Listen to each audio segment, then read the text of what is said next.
Hey everybody, today's video is going to be a little bit different, but today I wanted to give you guys some tips and advice on how to avoid falling victim to the overconsumption that is pushed to us on social media. So I feel like I'm qualified to talk about this because there was a point in time when I was definitely a shopaholic. Watching everybody's like Halloween hauls on TikTok definitely contributed to me spending somewhere between $2,000 and $3,000 on random crap within a span of a couple months. It was around August or September a couple of years ago, so it was all Halloween stuff, so like, it's fine, you know, but now I do have a storage unit that is like a 5x10 storage unit, full to the brim. So yeah, these are just the things that I do to avoid doing that again, other than just being too broke to be able to do that again. So the first thing I want to mention is I feel like so many people end up over consuming because they see influencers online doing it, and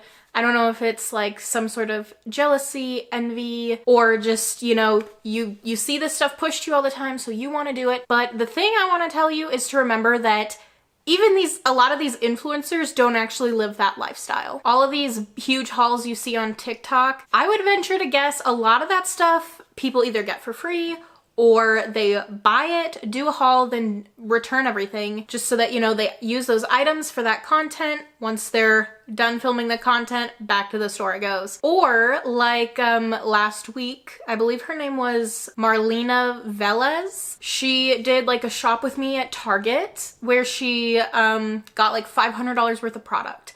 And when she got to the register, she scanned fake barcodes so that, you know, it looked like she was scanning everything and she was still like technically paying for every product, but, you know, scanning it for way cheaper than it is actually supposed to be. So she got arrested for shoplifting. So that's just something to keep in mind. Your favorite influencer, they might not have even bought that stuff. They might have stole it. So don't hold yourself to such a high standard when even like the people who push that life probably don't live that life. My next tip is when you are out shopping and you see something that you really like that's kind of an impulse buy that you definitely don't need, ask yourself a couple questions to kind of help yourself decide whether or not you should purchase that item. Is it practical? Is it useful? Like, will you actually use it? And where are you gonna store it once you get it home? I have a couple examples for you. So there's this jack-o'-lantern purse. Super cute, I love it. But frankly, it is not practical. It's really annoying to wear because of the shape. Plus, people love to comment on it, which is great, but I am terrified of people. I just wanna blend in. So I don't necessarily regret purchasing this, but this is one of those purchases that like, it's so cute, I'm obsessed, but I should have not gotten it. I've used it once in the past 2 years. Plus, it's kind of hard to store because it's a weird shape and it gets dented up super easily, and I don't have anywhere to hang anything right now. So there's that. And then it's the purses at TJ Maxx that get me. This purse, love it, obsessed with it because it is one of the Halloween ones. But this one falls under, am I gonna use it? No, I'm not. I don't carry a purse. I have a little wallet thing that attaches to my keys, and I just use that. But yeah, so that's a tip. Are you actually gonna use it? Something else you can do that, depending on the type of person you are, just listen to this and see if it will be a negative or a positive thing for you. But when you're at the store, you see some stuff that you really want, maybe just carry it around for a while. I have heard that picking up an item, carrying it around, gives people an emotional attachment to it, so they're more likely to buy it. Now, if you're that type of person, don't touch it. Just don't touch it. But if you're someone like me, then this might work. So for me, you know, I'll pick up some stuff, carry it around the store. By the time I get to checkout, I'm like, hey, I gotta go put all this stuff back because I feel so guilty for spending money. And I think that's probably really unhealthy, and I don't know if other people have that same problem. So yeah, maybe that's just some weird unhealthy issue that I have, but if you have it too, then use it to your advantage.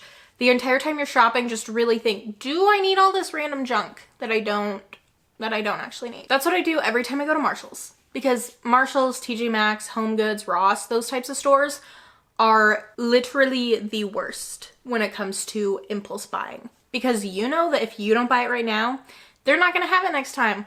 So just really think about, do I really actually genuinely need this item? My next tip is something to help control like your impulse purchasing, specifically at stores like Walmart, Target, etc., where they are going to have that item 2 weeks from now still, where you could go back and get it, you know, opposed to how I just said TJ Maxx and stuff like that. They'll probably never have that item again, so that's kind of a whole other issue. But, you know, say you go to Target and there's some shoes you really want, but you don't need them because you have 87 pairs of shoes at home that you do not wear. Don't get them and just tell yourself, hey, if I'm still thinking about this next week, I will come get it next week. Because that has been what has really helped me with things, is maybe the next day I completely forget that that thing ever existed, but maybe a week from now I'm still obsessing over the thing. Then I'll go get it, because obviously I actually want it if I am still thinking about it, if that makes sense. Lastly is kind of a weird one, and it might be hard to do because if you could do it, you probably already would have done it. But a reason that it is so appealing to overconsume products is because it, like, the act of shopping and then having all this stuff when you get home gives your brain this huge dopamine hit. So try to find something else in your life that will give your brain a big dopamine hit to try and combat that. Granted, that does kind of just sound like, oh, you're addicted to one thing, get addicted to something else. But, you know, make sure that something else is something healthy. Maybe if you can find a hobby or something that isn't too insane. But that is all that I have for this video. I will be doing a deep dive on TikTok overconsumption type video. I don't know if anything I just said made sense. I'm gonna be doing a video like that very soon, so make sure to subscribe so that you can see that. Like this video if you found it helpful, and tell me in the comments down below if there's any other tips or advice you have for other people. But that is it. Thanks for watching. I'll see you in my next video. Bye! Oh, I look like a turtle. Oh my fucking god. My nose is so itchy.